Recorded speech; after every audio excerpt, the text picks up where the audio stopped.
sit back and expect somebody to say, you know what, man, pick up the phone. You know, I'm sorry. It don't always work that way. And another thing, if you don't take the initiative, time might run out on a motherfucker. You know what I'm saying?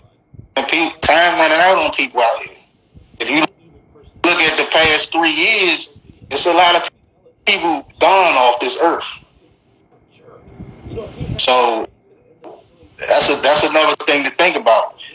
The wood, once it go down, the wouldas, couldas, shouldas, it's not gonna never happen no more. So it don't mean shit. So that's why I say do it. If you're gonna do it for your own benefit. Do it for your own peace, because all that extra is all it's gonna do is trip you up in the long run.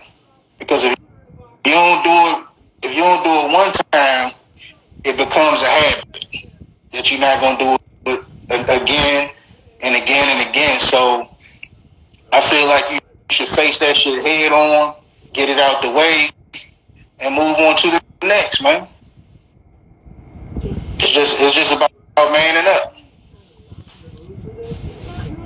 You touch on a lot of points that I gotta agree with to a certain degree, right? I believe that there's a metric that you have to weigh in on when it comes to situational circumstances. There are cases where you will be regretting not having certain conversations with certain folks. It could be maybe someone on their deathbed, or it could be more or less miscommunication. Communication seems to always be one of the main sources for deconstruction within the community, within relationships. Also, you have the, and I want to say it's unfair to take out certain variables like one's personality, one's trait.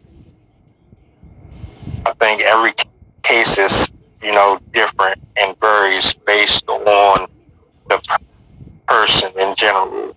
You could have someone who is in a setting like this, or maybe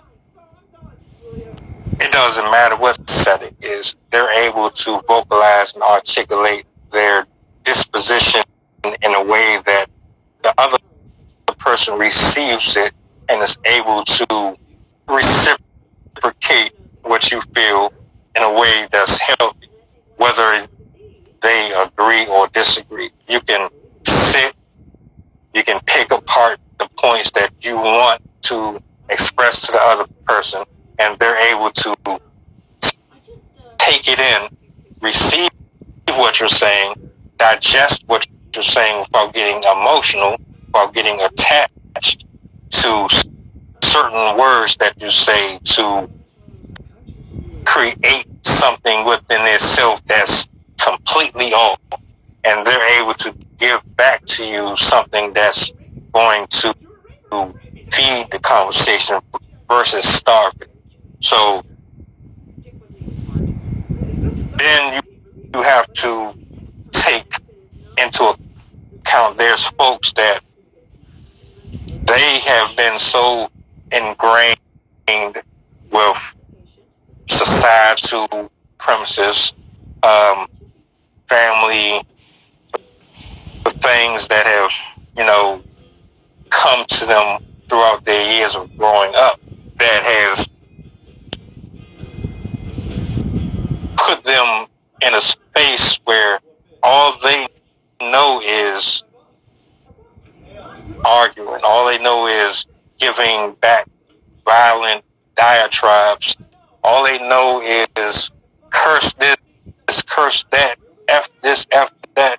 All they know is gaslighting and et cetera, because that's what they've been around for who knows how long.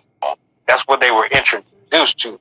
So am I saying that you don't make an effort to go to certain lengths to speak to that type of person?